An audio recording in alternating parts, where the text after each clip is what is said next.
Hi guys, welcome back to our channel. Today we are going to discuss about the syntax directed translation schema.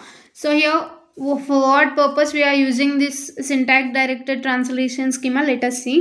The syntax directed translation schema is a context free grammar. This is a context free grammar, and also it is used to evaluate the order of the semantic rules. So this is the main purpose of this syntax directed translation is to evaluate the order of the syntax rules,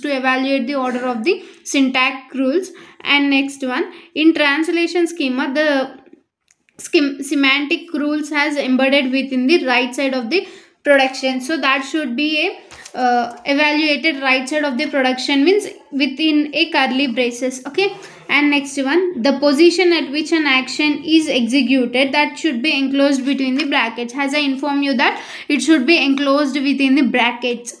It is written within a right side of the production. That should be written in a right side of the production itself. So in simple words చెప్పాలి అంటే ఇది syntax directed tree అనేది context free grammar.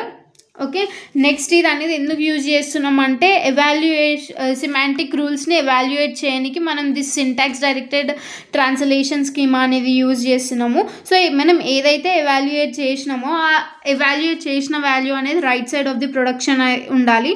And next one, ఇప్పుడు మనం ఏదైతే evaluate చేస్తున్నామో ఆ action అనేది ఎన్క్లోజ్డ్ అంటే బ్రాకెట్స్ లోపటనే ఉండాలి. ఇట్ ఈస్ రిటర్న్ ఇన్ అది రైట్ సైడే రాసి ఉండాలి. నెక్స్ట్ వన్, ఒకసారి దీని మనకు తెలుసు కదా లైక్ ప్రొడక్షన్స్ ఎట్లా చేస్తారో and also the semantic rules వాటికి ఎట్లా రిప్రజెంట్ చేస్తారో. సో ఇక్కడ ఫస్ట్ వన్ చూసుకుంటే ఎస్ ఇంప్లైస్ ఈ of dollar, right? So here it is an augmented grammar ఏం చెప్తుందంటే to print E value what is the beside the dollar that should be printed అని చెప్తుంది. So next one, has we all know that E dot val is equals to E dot val plus E dot val, right? So ప్రతి ఒక్కటి మనకి ఎట్లా transform చేయాలి production నుండి semantic రూల్స్కి అని చెప్పొచ్చు. సో వీటిని మనం యాక్షన్ అని కూడా అనొచ్చు. ఓకే, ఇవి grammar and this are action for that. So next let us see how we are going to implement this syntax translation, directed translation. So ikkada STD, syntax directed translation, sorry for the inconvenience.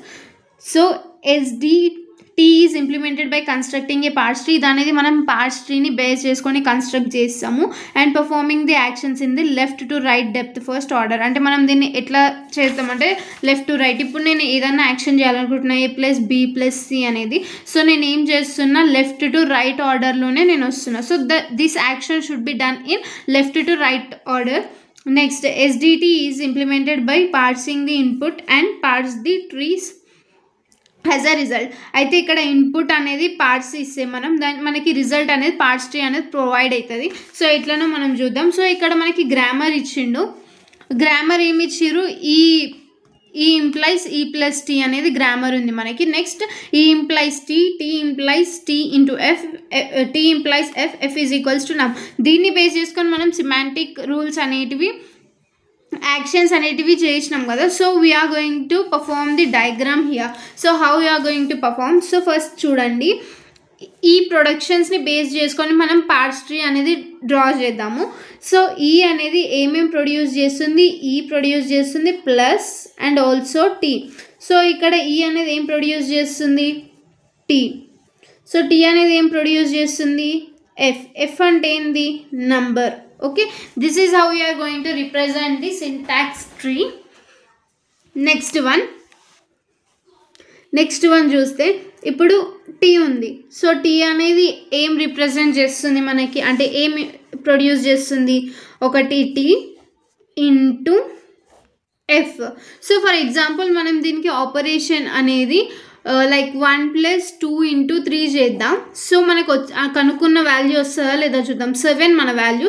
So whether it will be getting 7 or not, let us see. Next ఇక్కడ T అనేది F produce చేస్తే F అనేది number produce చేస్తుంది and also next it is number. Okay, so I'm going the like top down. నేను top down ఇంకా left to right ఆర్డర్లో move అవుతున్నా. So top down in the sense like this. Okay, so top to the down ఇక్కడ నుండి నేను reduce చేసుకుంటూ వస్తున్నా. So how I will be reducing here. ఇప్పుడు ఎఫ్ అనేది ఎట్లా వాల్యూ చేస్తామంటే ఎఫ్ డాట్ వాల్ అనేది మనకి ఏముంది ఇక్కడ, ఎఫ్ డాట్ వాల్ అనేది నెమ్ డాట్ వాల్యూ. సో మనం ఇక్కడ అనుకున్నట్టు 1 2 3 కదా. So I will be assigning this has 1, this has 2 and this has 3. So మనకు అనుకున్న ప్రొడక్షన్ వచ్చింది 1 + 2 × 3. ఓకే, అనుకున్న ప్రొడక్షన్ అయితే వచ్చింది. సో మనం చూద్దాం లైక్ ఎఫ్ డాట్ వాల్ అంటే ఏముంది మనకి, నెమ్ డాట్ వాల్ కదా. నెమ్ డాట్ వాల్ అంటే మనం ఏం చేయాలి ఇక్కడ, నెమ్ డాట్ వాల్యూ అంటే నెంబర్ యొక్క వాల్యూ ఏముంది 1. So the F dot value will be the 1 here and the next will be moving upwards. Okay, upwards అంటే t dot val is equals to f dot val. F dot val value ఏముంది 1. So the value will be the same here. So next we'll be moving to the e dot val అంటే ఏముంది, e dot val అంటే t dot val. The value will be the same here also. Next again after that we are moving down here. Okay, ఇట్లా మళ్ళీ top to the down, top to down. So we all know that f dot val is equals to, the value is 2 and also the t dot val is equals to 2. Now again we will be coming down. Okay, dot val is equals to 3. ఇక్కడ దాకా అయిపోయింది. Okay, ఇప్పుడు F dot val అంటే ఏముంది మనకి, T dot val into F dot val, right. So 2 × 3 answer వచ్చి మనకి 6. Okay, so next E dot val అంటే ఏంది, ఈ డాట్ వాల్ అంటే E dot val plus T dot val. E dot val plus T dot val అంటే 1 + 6. So the answer is 7. మనకు అనుకున్న answer వచ్చింది. So this is how we are going to represent the schemas. Okay, thank you.